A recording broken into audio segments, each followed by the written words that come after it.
Sudah setia mendengarkan Solo Pos FM dari jam 6 pagi sampai sekarang. Waduh, luar biasa sekali. Appreciate sekali. Terima kasih banyak. Dan di Bijak Sore kali ini, biar lebih seru, kalau sore itu kalau cuma ngopi doang sambil ngeteh itu kurang seru, kurang apa ya? Kurang greget gitu loh. Nah, di kesempatan sore hari ini saya sudah bersama dengan seseorang. Wah, siapa lagi nih kalau di hari-hari Kamis?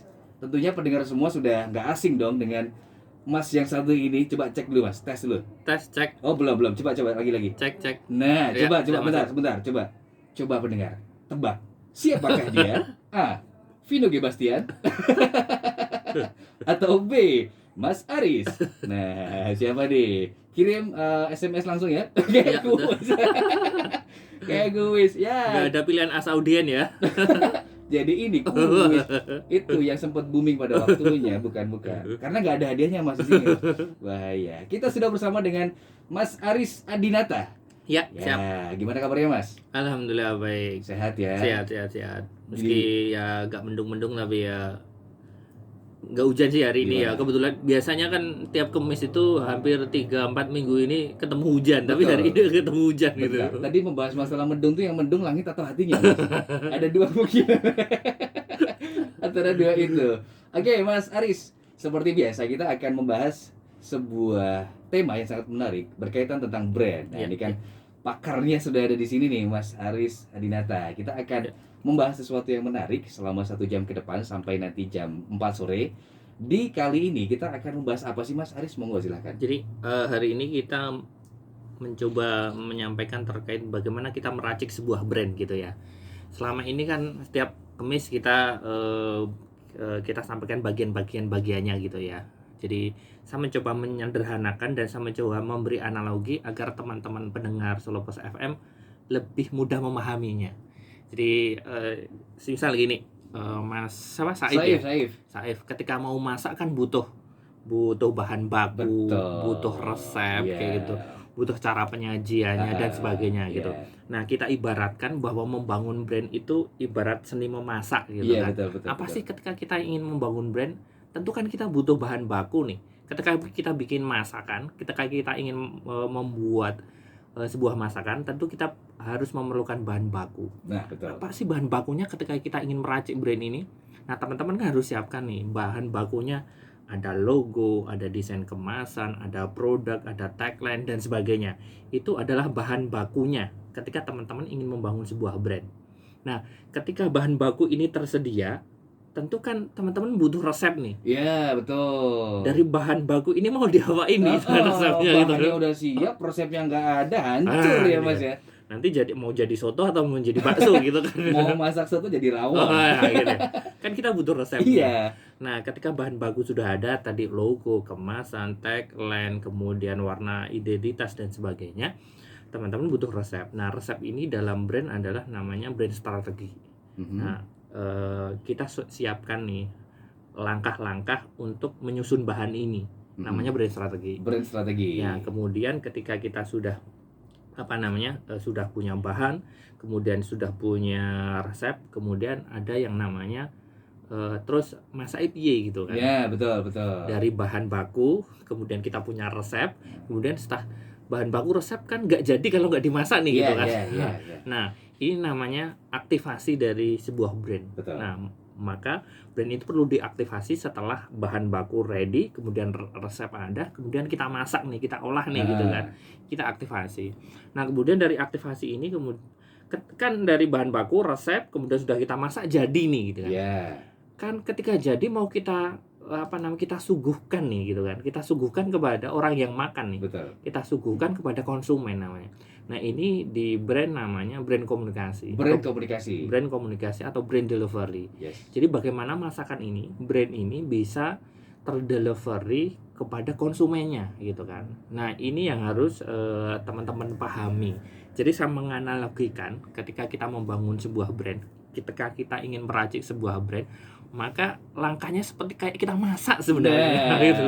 Kan mudah kalau kita sederhanakan analoginya kayak gitu. Itu enak sekali sih ya kalau kita mengibaratkan seperti saat kita akan memasak ya. Ya, betul. Jadi bahan-bahannya, tapi yang paling penting yang tadi itu salah satunya nggak komplit jadi nggak sempurna. Nah, betul Bumbunya, sekali. bahannya komplit tapi resepnya, betul, cara mengolahnya betul, tidak komplit, itu betul. kayaknya kurang Ini baik. juga butuh jam terbang juga. Nah, Chef kan butuh ini juga iya. gitu.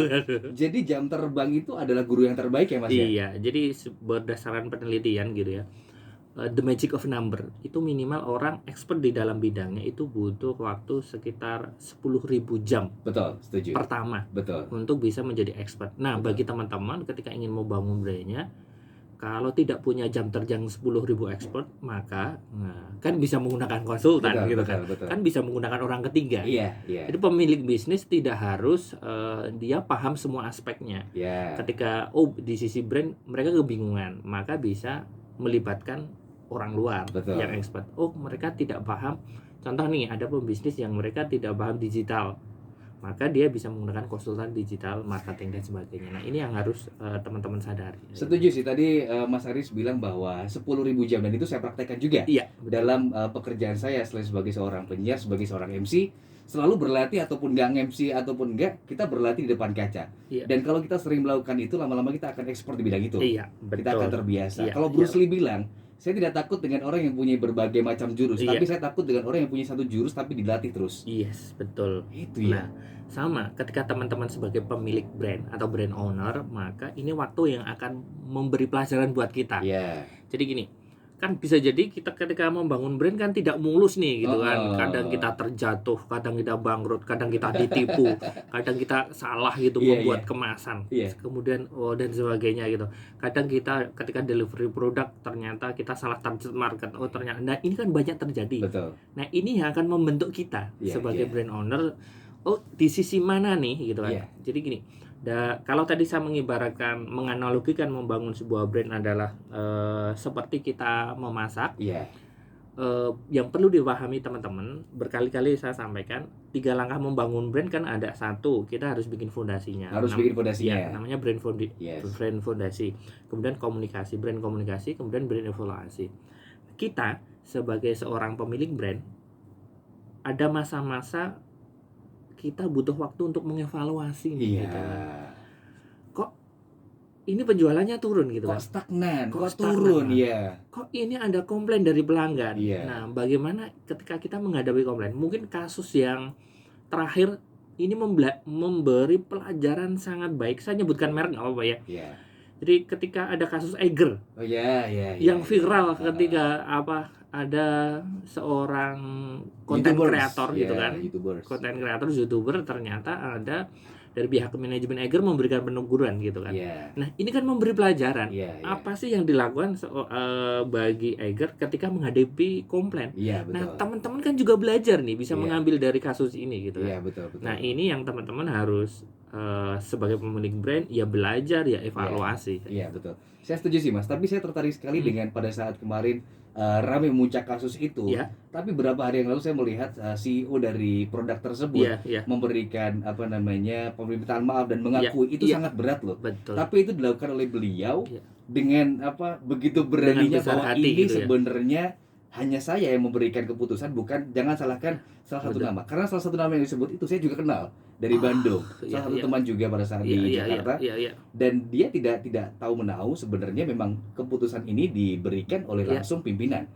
Nah mungkin nggak tahu kenapa akhirnya menjadi bola salju semakin besar. Sebenarnya sudah lama loh ini videonya. Tapi baru boomnya memang baru sekarang karena di Twitter kalau nggak salah waktu itu ya. Nah itu pembelajaran juga. Nah mungkin kita nanti juga bisa nih, ini bagus juga nih. Kita nanti bisa juga ngobrol-ngobrol dengan produk yang tadi sudah disebutkan. Barangkali mau ngobrol-ngobrol di sini bisa juga ya. Langsung datang hubungi tim marketing kami nanti. Oke Mas, kita break dulu sejenak ya. Siap. Ini band yang satu ini juga sering dipakai sama brand tadi itu tuh. Oh iya.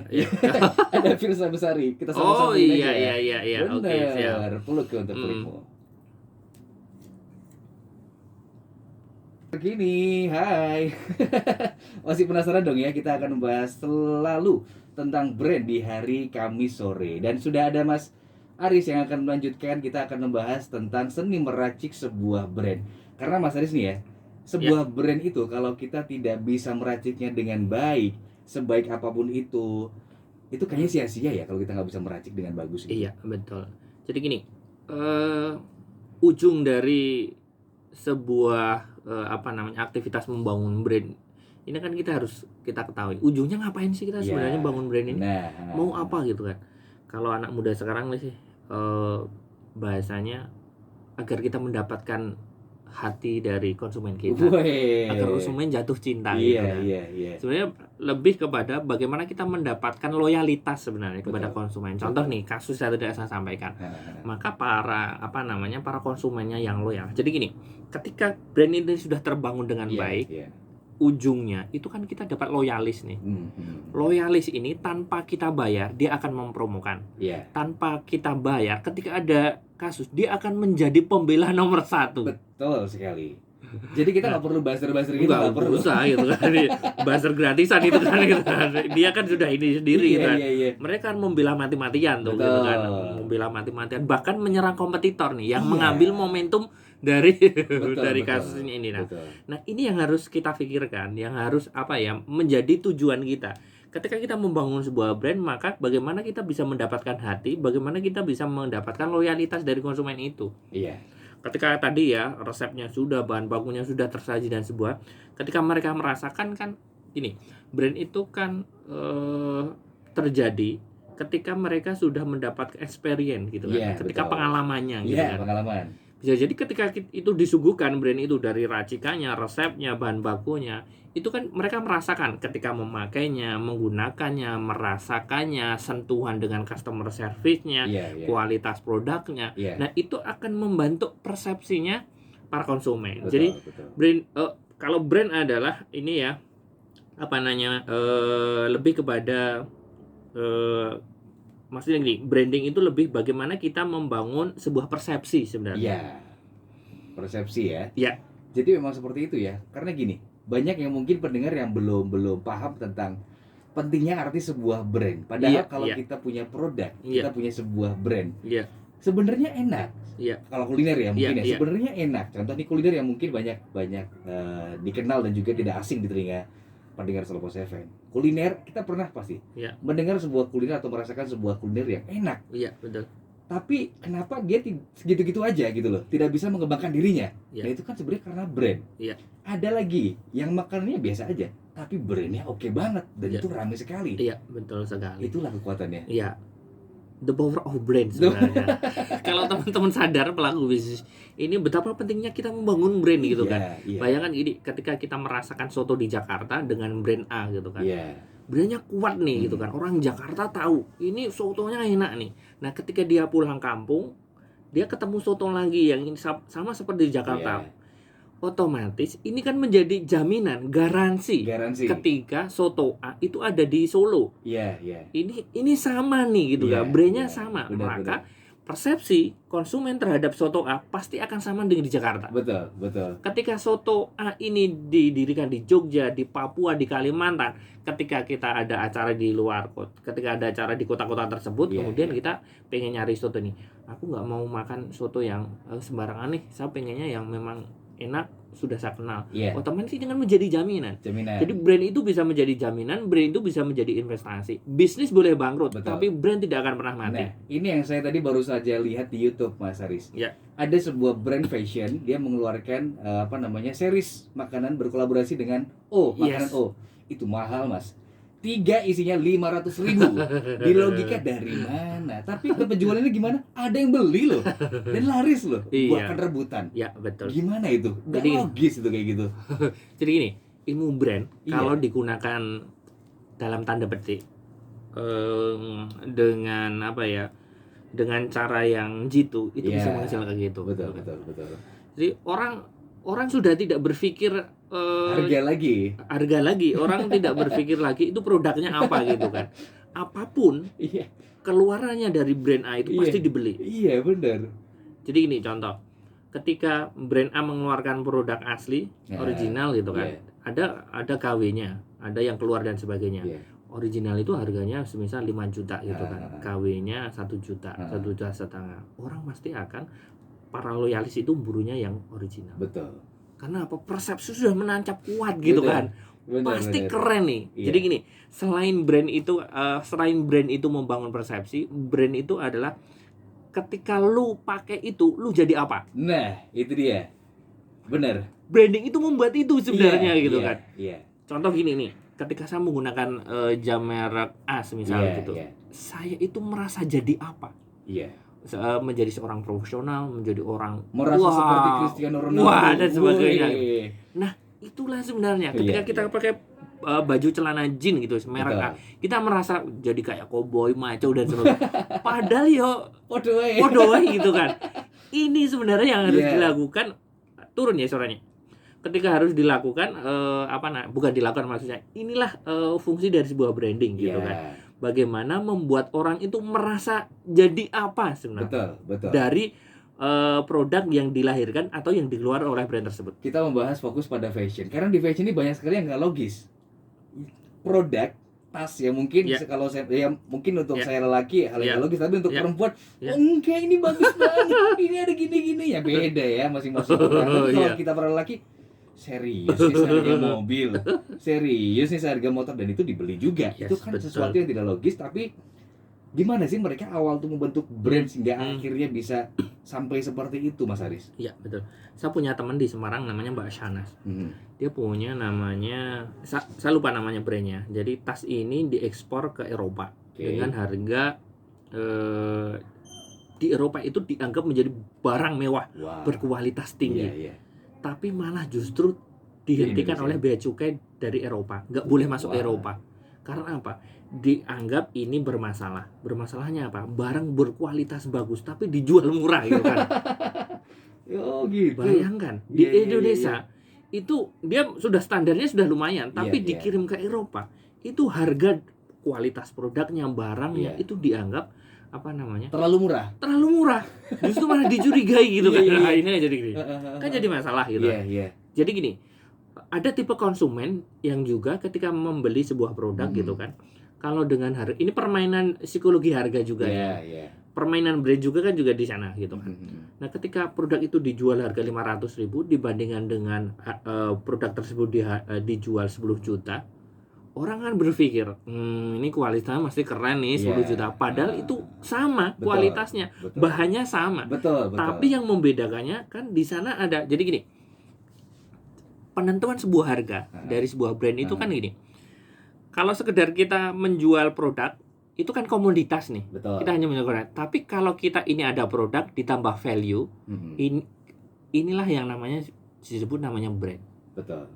Ya itulah kebanggaan tersendiri saat kita Ya, betul. menggunakan. Jadi seperti yang Mas Haris sudah bilang tadi, saat memakai celana jeans iklannya itu seperti cowboy, kita saat memakai berubah jadi cowboy. Rasa gitu ya. Tapi memang itu yang terjadi, Mas. Iya, betul. Karena apa ya? Ya itulah the power of brand yang mungkin tidak kita sadari dan itu Iya. masuk ke alam bawah sadar kita. Iya, Saat betul. kita menggunakan produk yang harganya mahal, berkelas, Iya. kita jalannya jadi dadanya membusuk ke depan. Merasa jadi beda kan Merasa gitu. Lihat dong. Bajunya ya apa nih? Begitu brandnya beda, langsung lesu lagi. Iya. Mempengaruhi sekali dan saya pernah merasakan Iya, seperti iya, itu. iya. Ketika pada saat persepsi kita tentang sebuah brand Iya, ya betul. seperti itu. Tapi emang kita membahas secara general, secara Iya, umum iya, iya. yang terjadi di masyarakat kita seperti itu. Iya, betul. Kebanggaan menggunakan sebuah brand. Nah, kita masuk lagi ke dalam tema yang sudah kita bahas dari awal. Meracik sebuah brand. Iya. Pasti mereka itu para CEO dari brand tersebut itu membutuhkan proses yang lama untuk meracik sebuah brand. Contoh, sepatu yang terkenal lah, ada dua produk yang terkenal saat ini. Depannya N sama depannya A. Iya. Ada juga depannya P. Iya. Saya pernah membaca bahwa mereka itu ada yang bersaudara, salah satunya. Ada yang bersaudara. Yang punya A sama P itu bersaudara. Iya. Jadi yang punya sepatu terkenal mereknya depannya A coba apa ya? Sama depannya P, itu mereka bersaudara. Sampai akhirnya mereka berpisah, dulunya produknya beda, akhirnya berpisah membuat brand sendiri-sendiri. Iya. Dan akhirnya sukses semua. Menjadi brand yang mahal. Iya, betul. Kalau menurut Mas Haris tuh? Jadi gini, musuh terbesar dalam membangun brand adalah berpikir secara instan. Nah, tadi. Musuhnya ini gitu, Betul. terburu-buru dan Iya, pengen iya. segera cepat gede, cepat dikenal. Kan tidak bisa gitu kan. Iya. Jadi rata-rata brand saat ini yang kuat, saat ini yang tangguh, saat ini yang dikenal dan nancap di otak konsumen itu umurnya tidak 1-2 tahun. Butuh waktu panjang agar mereka bisa eksis brand tersebut kayak gitu kan. Lihat saja brand-brand terbesar gitu kan yang saat ini nancap di otak konsumen gitu kan. Iya. Umurnya berapa? ada, saya nggak nyebutkan mereknya, ada sebuah makanan yang brand soul-nya itu anak-anak gemesin umur 10 sampai 15 tahun. Setiap iklan dia pasti menggunakan agar dipersepsikan bahwa produk tersebut lucu, anak-anak gemesin dan sebagainya. Orang nggak sadar. Umur brand itu berapa? 106 tahun. Wow, 106 tahun. Orang kiranya mungkin baru-baru aja itu produk. Baru-baru aja gitu kan. Orang merasa, nah ini kan banyak brand-brand yang kuat saat ini butuh waktu yang panjang. Nah teman-teman sebagai pemilik brand saat ini gitu kan, ya harus melalui proses-proses yang dilakukan gitu kan, agar menancap di karena sesuatu yang instan itu hilangnya juga instan benar. Tapi sesuatu yang by proses itu akan bertahannya lebih long lasting. Di bidang saya ini, di bidang entertain, di bidang public speaking, di bidang apapun itu, entertain terutama itu ada beberapa, kalau kita memperhatikan, contoh nih simpel artis itu kan juga mereka punya brand, personal brand namanya. Saya juga punya personal brand, masing-masing punya personal brand. Kalau kita melihat artis-artis yang mungkin viral hanya karena modal viral dalam sekejap gitu kan, hilang dalam sekejap. Itu kan simpel sekali kalau kita memperhatikan, itu brand loh. Jadi jangan dipikir bahwa artis-artis itu tidak memikirkan brand. Mereka memikirkan sekali. Bahkan saya pernah di lain itu di lingkar itu, bahwa bahkan dari sedetail apapun itu mereka memikirkan. Contoh nih, saya mau branding diri saya ini yang alay, udah jadi alay beneran. Betul. Itu dipikirkan bener Mas. Ada timnya bahkan. Betul. Jadi gini, apapun yang bernama itu berhak menjadi sebuah brand. Apapun yang bernama berhak menjadi sebuah brand. Bagus. Nama seseorang, nama produk, nama perusahaan, nama desa, nama apapun itu berhak menjadi sebuah brand. Betul. Nah, ketika teman-teman membangun brand, teman-teman harus siapkan nih. Bahasanya gini, kita harus bikin blueprintnya sebenarnya. Nah, para artis di belakangnya ada manajemennya gitu kan. Mereka kan bikin blueprintnya gitu kan. Mereka ingin personal brand itu kan lebih titik tekannya, kamu ingin dikenal sebagai siapa? Kalau ingin dikenal sebagai artis yang energik, atau artis yang alay, atau artis yang jago di stand up comedy, skill dan sebagainya. Itu kan harus dibuat blueprintnya dulu. Nah, ini teman-teman pemilik brand ini tergantung nih, kita mau membangun brand apa, personal brand yang produknya, perusahaannya, atau apa dan sebagainya. Betul. Nah tadi yang perlu digarisbawahi adalah setiap yang punya nama itu berhak mendapatkan brand atau mempunyai brand. Nah, ini pendengar, Anda mungkin mendengarkan ini dan merasa bahwa saya nggak punya produk, nggak punya brand. Jangan salah, diri Anda sendiri itu bisa menjadi seorang personal brand, menjadi sebuah personal brand. Bagaimana kita nanti membawa diri kita? Kita mau dikenal sebagai orang yang seperti apa? Dan itu akan sangat berguna sekali untuk pekerjaan. Jangan salah ya, personal brand itu bisa dimonetize loh. Nah, itu dia, bisa dimonetize. Gimana itu caranya? Nanti ya, setelah ini kita akan bahas, biar penasaran. Siap. Ini lagunya requestan dari Mas Aris langsung nih. Sambil galau-galau nih Mas. Siapin kopinya. Agak mendung-mendung ini gitu ya. Siapin kopi, siapin teh, dan juga pisang goreng. Kita akan lanjut di Bincang Story setelah lagu dari Banda. Nih guys, sampai jadi buku. Tentang sebuah brand ya Mas Aris ya? Tadi sudah panjang lebar membahas masalah sebuah brand, dari mulai makanan, dari baju, sampai akhirnya ke personal branding. Luar biasa, kita butuh 3 jam kayak ini Mas. Gimana kalau kita bikin program sendiri? Podcast ada nggak podcast? Kalau YouTube saya ada sih. YouTube-nya apa? Aries Adinata. Ini live apa? IG atau ini YouTube? Kita rekam, baru nanti kita edit, kemudian kita Wah, gak usah diedit Mas, langsung bukan aja edit. pasti. Ini kan bagian dari membangun personal brand gitu kan. Itu dia. Jadi personal itu harus dipikirkan. Jadi contoh nih ya, contoh yang simpel adalah saat kita melihat yang kemarin viral di salah satu tempat wisata di perbatasan Jawa Tengah dan Jawa Timur, yang ada dinosaurus, itu kan terkesan kayak HP, itu padahal sudah di-planning sedemikian rupa, seakan-akan kayak orang lain yang rekam, orang yang lewat ngerekam, maka kameranya gambarnya juga jelek, padahal sudah direncanakan. Itu bagus sekali saya melihat itu. Branding seperti itu ya Mas ya. Nah, banyak hal lagi nih yang bisa kita petik dari pelajaran meracik sebuah brand.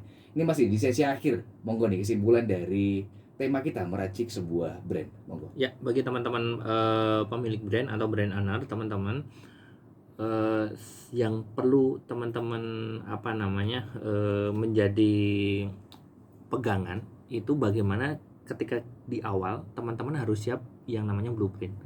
Betul. Biasanya teman-teman tidak menyiapkan itu gitu kan. Bagi Iya. teman-teman yang tidak sadar arti penting sebuah brand, biasanya tidak menyiapkan. Iya, iya. Kalau kita menyiapkan, maka hasilnya juga baik nih. Nah, Kan banyak contoh nih, ketika sebuah brand itu dipersiapkan dengan matang, hasilnya kan juga bagus gitu iya, kan. iya, iya. Dibandingkan bagi teman-teman yang mereka tidak sadar bagaimana mengelola brand mereka, tidak sadar bagaimana mendevelop brand mereka.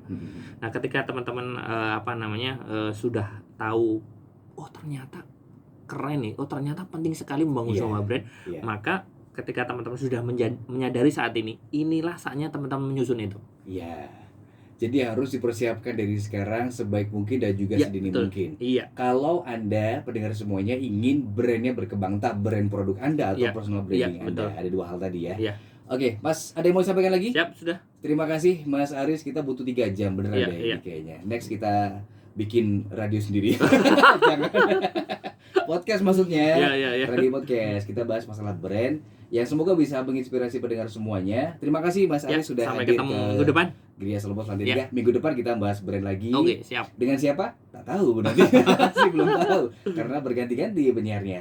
Terima kasih sudah hadir menyempatkan waktu datang ke Selopos FM. Terima Ya. kasih juga untuk pendengar yang sudah menyimak dan juga mendengarkan sedari tadi. Semoga bisa bermanfaat ilmunya dan yang paling penting adalah diaplikasikan dalam